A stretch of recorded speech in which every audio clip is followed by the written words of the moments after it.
il y a aucun être qui ne puisse prétendre avoir les mêmes qualités qu'Allah subhanahu wa ta'ala, car il est unique. Ensuite, وَكَانَ عَرْشُهُ عَلَى الْمَاءِ, et le trône d'Allah subhanahu wa ta'ala était sur l'eau. Donc là, nous avons certains enseignements. Le premier enseignement, c'est quoi? C'est que Allah subhanahu wa ta'ala, il n'y avait rien à part lui. Alors la question peut se poser que peut-être que avant Allah, il y avait quelque chose. Et cette chose est passée, et ensuite c'est Allah qui a pris la place.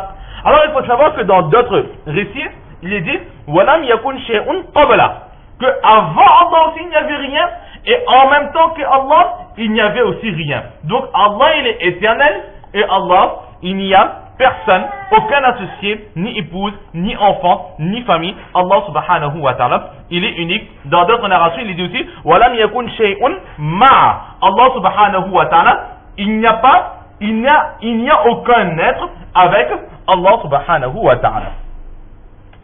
Donc, nous pouvons retirer de cet enseignement qu'avant Allah, il n'y avait rien, et Allah subhanahu wa ta'ala, il est toujours à cette suprématie qu'il est unique, il n'a aucun associé. Ensuite, le prophète sallallahu alayhi wa sallam, il dit que وَكَانَ عَرْشُهُ عَلَى الْمَاءِ, que le trône d'Allah subhanahu wa ta'ala était sur l'eau. وَكَانَ عَرْشُهُ عَلَى الْمَاءِ. Donc nous voyons que le trône d'Allah subhanahu wa ta'ala, il était sur l'eau. Là, il y a deux enseignements encore que nous pouvons retirer. Le premier enseignement, c'est quoi? C'est que Allah subhanahu wa ta'ala, il est éternel, et ensuite, les deux premières créatures qu'Allah subhanahu wa ta'ala a créées, ce sont le trône et l'eau. Les deux premières créatures, nous allons voir ensuite, un peu plus tard, nous allons revenir sur qu'est-ce qui a été créé en premier. Mais là, la première chose que nous allons voir, c'est quoi? C'est وَكَانَ عَرْشُهُ, Allah, il a toujours été, et son trône était sur l'eau. Et ensuite, وَكَتَبَ فِي ذِكْرِ كُلَّ شَيْءٍ. Ensuite, Allah subhanahu wa ta'ala, il a donné l'ordre à la plume d'écrire dans le livre de la destinée chaque chose. Nous l'avions déjà vu dans les hadiths du Mishkat Sharif, chaque chose, c'est-à-dire tout ce qui va se passer jusqu'à la fin des temps, jusqu'au jour du Qiyamah. Et ensuite, وَخَلَقَ السَّمَاوَاتِ وَالْأَرْضِ, Allah subhanahu wa ta'ala, il va créer les cieux et la terre. Là, étant donné que nous sommes dans le chapitre de la création, nous avons plus ou moins un ordre, une idée d'ordre chronologique. En tout cas, les cieux et la terre ne sont pas les premières créatures d'Allah subhanahu wa ta'ala. Avant les cieux et la terre, il y a eu le stylo, et avant le stylo, il y a eu le trône et l'eau. Alors, quelle est la première chose en réalité qui a été créée? Nous l'avions déjà vu dans le cours de Mishkat al-Masabiyah.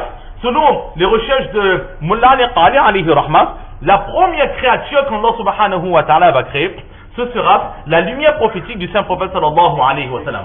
Et ensuite, Allah subhanahu wa ta'ala créera les autres créatures.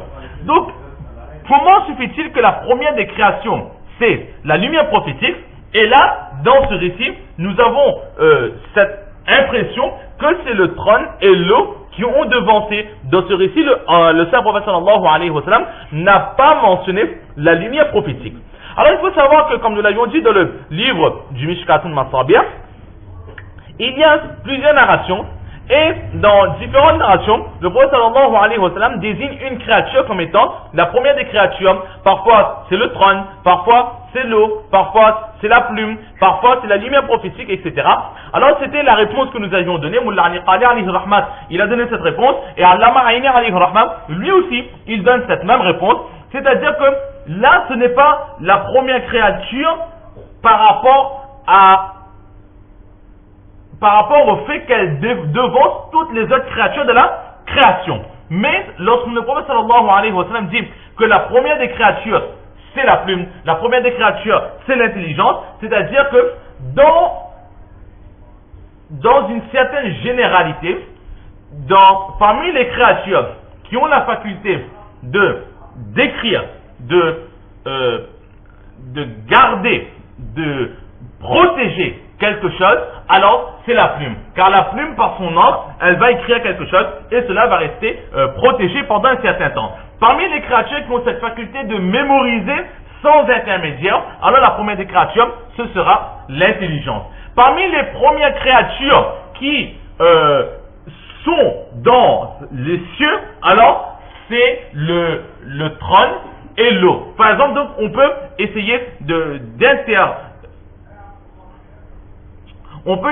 d'interpréter toutes ces premières créatures donc de cette façon-là, mais on ne peut vraiment distinguer quelle est la première des créatures. Mullah al-Khali, rahmatullah alayhi, il dit que la première des créatures, c'est la lumière prophétique.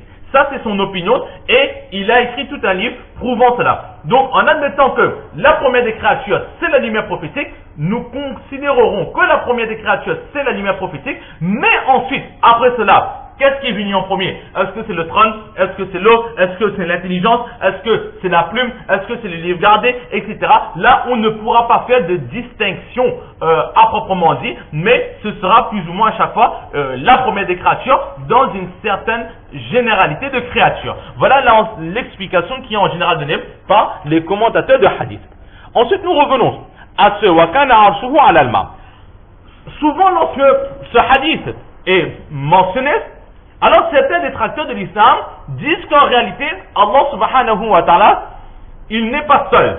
Allah subhanahu wa ta'ala n'est pas éternel. Pourquoi? Parce qu'effectivement, si on se base uniquement sur les mots du hadith, la traduction est intime que Allah subhanahu wa ta'ala a toujours été et son trône était sur l'eau. Donc là, on peut penser que Allah il a toujours été et Allah il a toujours été sur son trône qui lui-même est sur de l'eau.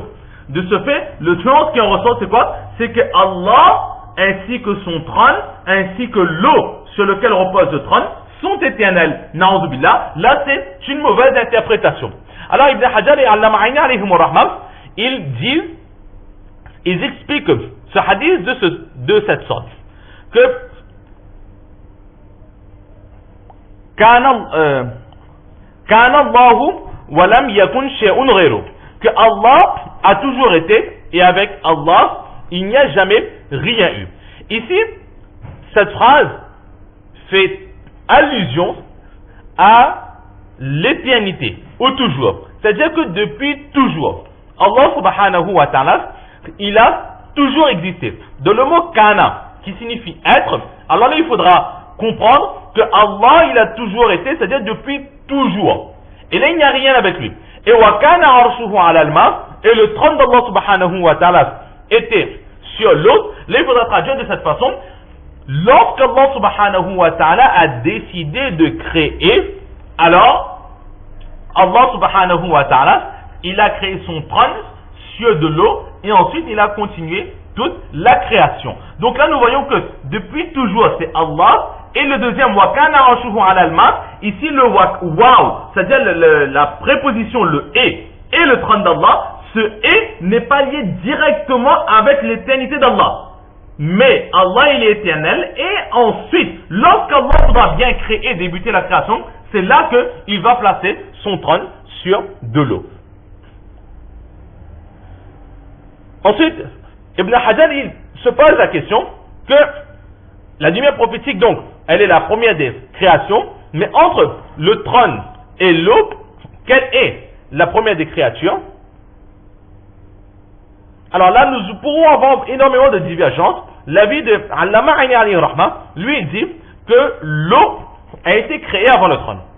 L'eau a été créée avant le trône. Pourquoi? Parce qu'il y a un récif dans le Musnad Ahmad et dans le Tirmidhi Sharif, dans lequel Hazrat Abu Razin al-Waqili, il rapporte du Saint-Prophète sallallahu alayhi wa sallam, qui dit que l'eau a été créée avant le trône. Donc, par rapport à cela, Allama Aini dit que l'eau a été créée avant le trône. Il y a aussi une déclaration dans laquelle le Saint-Prophète sallallahu alayhi wa sallam dit que Allah, ou dans certaines explications, il dit qu'Allah subhanahu wa ta'ala n'a rien créé avant l'eau. Donc, par rapport à cela, certains disent que l'eau a devancé la création du trône. Mais d'autres personnes, ceux qui disent que le trône a devancé, donc ils vont utiliser la même interprétation que nous avions donnée au début, que de tous les liquides, le premier liquide c'est l'eau. Donc on pourrait interpréter de cette façon. Cela ne veut pas dire que le trône n'a pas été créé avant ce liquide. Donc là, c'est énormément de divergences. Le fait le plus important, c'est de savoir qu'Allah subhanahu wa ta'ala, il a son trône, et ce trône, il est sur de l'eau. Ensuite, Ibn Hajar al-Asqalani, alayhi rahmat, il dit que le fait que l'eau, le trône repose sur l'eau, cela ne veut pas dire que le trône, il est en contact direct avec de l'eau. Non, cela ne veut pas dire que, comme si on a pris une bouée, on l'a mis sur de l'eau, que le trône d'Allah flotte sur l'eau. Ce n'est pas comme ça, mais c'est que le trône, il est en hauteur, et plus bas, il y a de l'eau. Ibn Hajar dit que cela ne veut pas dire qu'il y a un contact entre le trône d'Allah subhanahu wa ta'ala et l'eau.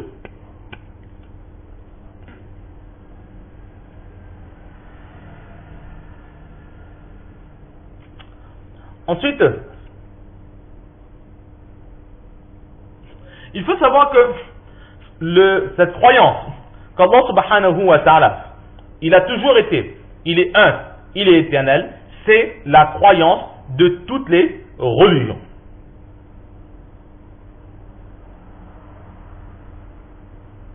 Et dans une interaction au sujet de la création, il est même dit qu'une fois la question était posée au Saint-Prophète sallallahu alayhi wa sallam, où était notre Seigneur avant la création de toutes choses?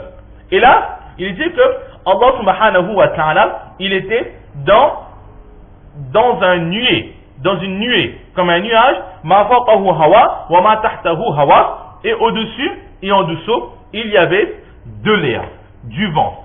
Et là aussi, ne pas interpréter du fait que c'est un hadith que nous avons déjà vu dans certains écrits, etc., même en français.